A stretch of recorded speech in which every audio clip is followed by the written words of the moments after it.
தமிழ் சொந்தங்கள் அனைவருக்கும் வணக்கம். இது உங்கள் மீனாட்சி சமையல் அண்ட் vlog. இன்னைக்கு நம்ம வீடியோல என்ன பார்க்க போறோம்னா குலோப் ஜாமுன் தாங்க பார்க்க போறோம். பிகினர்ஸ் கூட ஈஸியா செய்யலாம். அதை எப்படி செய்யலாம்ன்றத பார்க்கலாம். வாங்க வீடியோக்குள்ள போகலாம். இப்போ ஒரு பாத்திரத்துல நான் ஒரு 400 கிராம் அளவுக்கு ஜீனி சேர்த்திருக்கேங்க. உங்களுக்கு ஒரு 1/2 கிலோ கூட சேர்த்துக்கங்க. நான் சுகர் கொஞ்சம் கம்மியா தான் சேர்த்திருக்கிறேன். இப்போ நம்ம ஜீனியை தாண்டி ஒரு 2 இன்ச் அளவுக்கே தண்ணி எக்ஸ்ட்ராவே வச்சிருக்கோங்க. இப்போ இது நல்லா கொதிக்கட்டும். இதுக்கு இந்த கம்பி பதம் அந்த இதெல்லாம் கிடையாது. நல்லா கொதிச்சதும் ஒரு 2 நிமிஷத்துல நம்ம ஆஃப் பண்ணிடலாம். இப்போ எம்டிஆர் குலோப் ஜாமுன் தாங்க நம்ம எடுத்திருக்கோம். அதில் ஒரு பாக்கெட் இதில் கலந்துக்கலாம். இப்போ இதில் ஒரு ஸ்பூன் அளவுக்கு நெய்யை உருக்கி சேர்த்துக்கலாங்க. உங்களுக்கு குலோப் ஜாமுன் இன்னும் நல்லா சாஃப்டாக கிடைக்கும். அதுக்காகத்தான் நல்லா கிளறிக்கலாம். இப்போ இது நல்லா காய்ச்சி ஆற வச்ச பாலுங்க. நம்ம தண்ணியிலையும் பிசையலாம் தான். ஆனா நம்ம பால் காய்ச்சி ஆற வச்ச பால்ல நம்ம பிசைஞ்சோம்னா இன்னும் டேஸ்ட் நல்லா இருக்கும். இப்போ கொஞ்சம் கொஞ்சமா ஊத்தி பிணைஞ்சுக்கலாம்.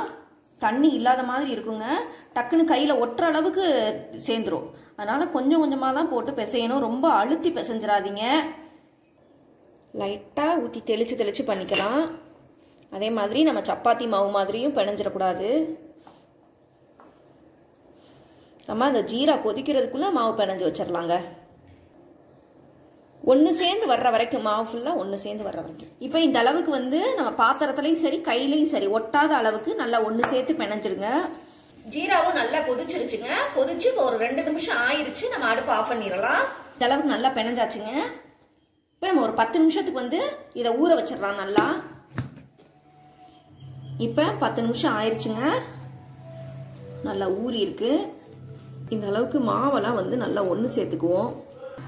இப்படி இந்த சப்பாத்தி கட்டையில் தேய்ச்சி நல்லா நீல வாக்கில் வச்சுக்கலாங்க.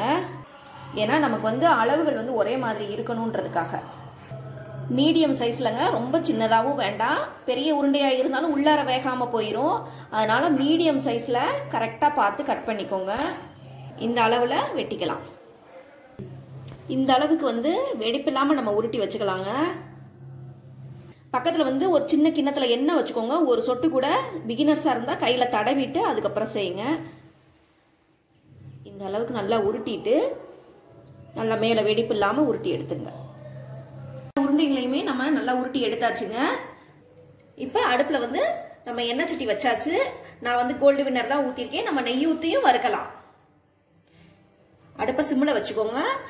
எண்ணெய் காஞ்சதுமே ரொம்ப ஃப்ளேம் வச்சு காய வச்சிடாதீங்க. வெளியில எல்லாம் கருகிரும், உள்ள வேகாம போயிரும். சிம்மில் வச்சுட்டு ஒவ்வொரு உருண்டையா போட்டு எடுத்துடலாம்.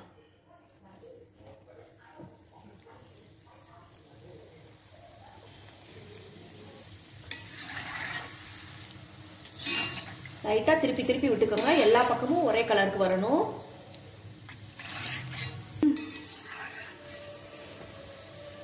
எல்லா பக்கமும் ஒரே கலர்ல வந்துட்டு இருக்குங்க. அவ்வளவுதான். இன்னும் ஒரு 10 செகண்ட் போதும். கலர் மாறினதும் நம்ம எடுத்துடலாம். எவ்வளவு அழகா வருது பாத்தீங்களா?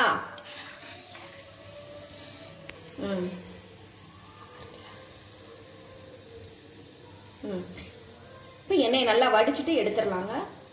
அப்படியே அந்த ஜீரால போட்டுருங்க. நமக்கு ஜீரா ஆறி தான் இருக்கும். அடுத்த பேட்ச் போட்டுடலாம்.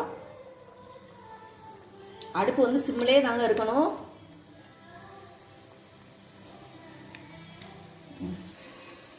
இப்போ இது நல்லா வெந்துருச்சுங்க. இதே மாதிரி நம்ம எல்லா உருண்டைகளையுமே எண்ணெயில் போட்டு எடுத்துடலாங்க. இப்போ எல்லா உருண்டைகளையுமே வறுத்து இது போட்டாச்சுங்க. இப்போ கிட்டத்தட்ட 1 மணி நேரத்துலேருந்து 2 மணி நேரம் வரைக்கும் இது அப்படியே ஊறட்டும். அவ்வளோதாங்க. எவ்வளோ சாஃப்டாக சூப்பராக குலோப் ஜாமுன் ரெடியாக இருக்குன்னு பாருங்கள். இதே மாதிரி எல்லாரும் செஞ்சு பார்த்துட்டு எப்படி இருந்துச்சுன்றதை கமெண்ட்டில் சொல்லுங்கள். மீனாட்சி சமையல் அண்ட் vlogs சப்ஸ்கிரைப் பண்ணுங்கள், ஷேர் பண்ணுங்கள், லைக் பண்ணுங்கள். அடுத்து ஒரு நல்ல சமையலுடன் உங்களை சந்திக்கிறேன். நன்றி, வணக்கம்.